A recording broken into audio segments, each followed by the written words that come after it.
All eyes are watching, and we've got to go out there and perform and prove what we can do.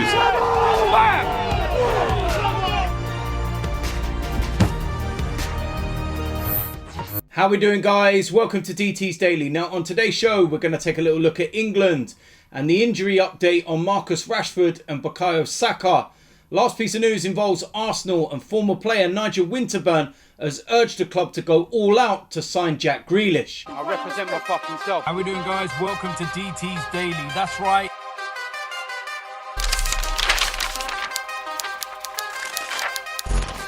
So the first place we're going to start is England, and of course it is international duty, and they've got a few injury problems at the moment. Two in particular, Marcus Rashford and Bukayo Saka. And it's a big set of games coming up because they are, qualifiers. So they're not friendlies, and they're going to be without two of their main players, or one in particular at the moment. But from the images that I saw yesterday, there's absolutely no chance Marcus Rashford is going to be ready for the game against San Marino. Bukayo Saka, he's not actually with England at the moment. He's already ruled out of the San Marino game. He's actually at Colney, still having treatment with Arsenal medical staff. And I'm looking at it and I'm thinking, from an Arsenal perspective and our own point of view, absolutely no chance do you risk it. Let him stay. He's got plenty more internationals that he can go to and play. We are more, important. So don't risk it. And, the Marcus Rashford situation, I'm absolutely stunned that he's, even reported for duty with England. And I understand that he could be there and get treatment and everything else. But why is it not like the same situation with Saka? Why not stay in Manchester? Why not get treated by the club? And, do things correctly? Because the difference is that Saka, he could actually play, but there's a little bit of a risk. When I watched the images of Marcus Rashford, he couldn't even walk without limping. When he turned up, at St. George's Park and he got out of the car, he was limping. Very, very clearly limping. And I'm looking at it and I'm thinking, why are you taking the risk? Why are Manchester United not getting involved here and saying, hold on, no, he's injured, he's not playing. If this was, Sir Alex Ferguson as manager still, Marcus Rashford would not be with England right now. He would be back in Manchester, getting treatment and getting him ready and prepared for next Manchester United match after the international break. And it's quite a staggering one, to be honest. And like I said, it's just weird when I see it. It's not even trying to hide it. He's clearly limping. And I just don't get why he's there. Yes, he's going to get treatment. And maybe the, England medical staff want to have an examination themselves. But I just don't get it. And that is, not ruling him out of the game against San Marino. I just genuinely don't understand it. Unless you're going to give him a painkilling injection to get him through 90 minutes, which will then ultimately, make it worse in the long run. I don't understand it. And with all due respect to them, you don't need Saka and you don't need Rashford against San Marino.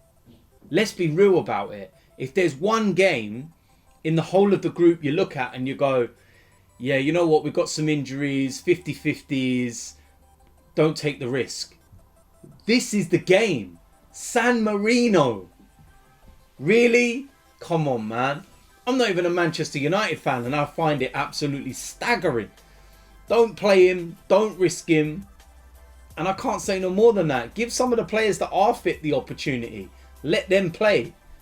But yeah, it'd be interesting to see what happens over the next couple of weeks. And again, from that selfish Arsenal point of view, Bukayo Saka, last thing we want is to, see him be available for the next game.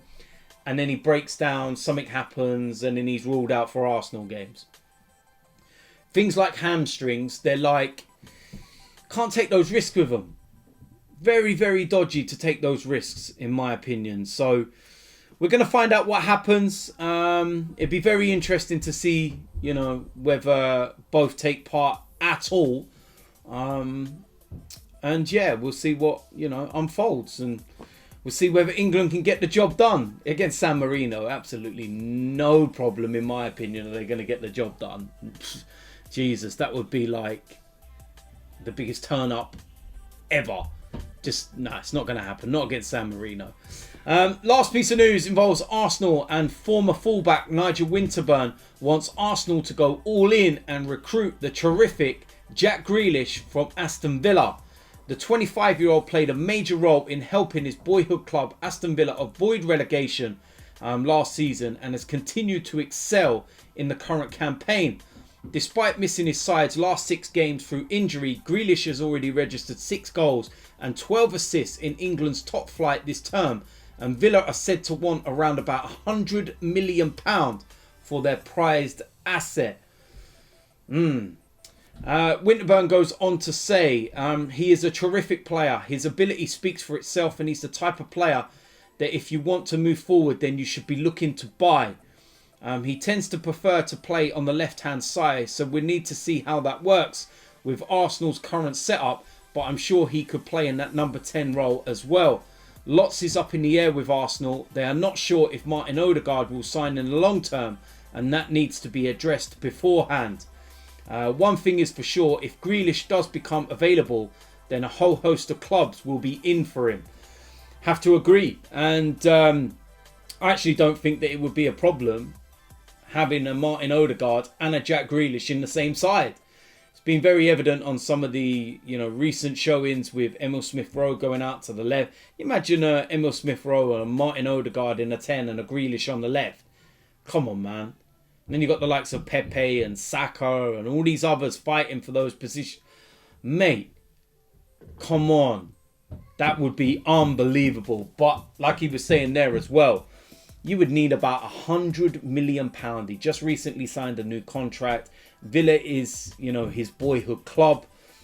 It would be, really difficult for him to move. But, at, 25 years old, he's getting to that category now of Harry Kane.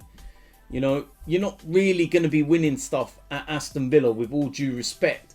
So does he look now and say, right, if I really want to establish myself in the England fold, without any question, because for some reason there is still a question and I don't understand it, because he should be in all day long. And then does he want to challenge for trophies? Now, I'm not saying that's going to be at Arsenal, but I'm saying that, when you look at recent history, statistics and everything else, Arsenal have more of an opportunity of winning trophies than Aston Villa. Fact. So, I don't know, man. It would just be very, interesting to see where he goes. I would love Jack Grealish to come to Arsenal. He's an unreal player, man. And he would really be a statement of intent by the club. That would really lay down a marker, especially if you've got the likes of Ødegaard as well, man. Come on. How mad would that be? And you brought in an Yves Bissouma, put him next to Thomas Partey, and all of a sudden that team is looking naughty. We can all dream, can't we? But we will wait and see what happens. So there we go. That is it for today's DT's Daily. As usual, let me know in the comment section what you think about today's topics. If you're new around here, hit the subscribe button, smash a like on this video, and I will see you lot soon. I'm out of here.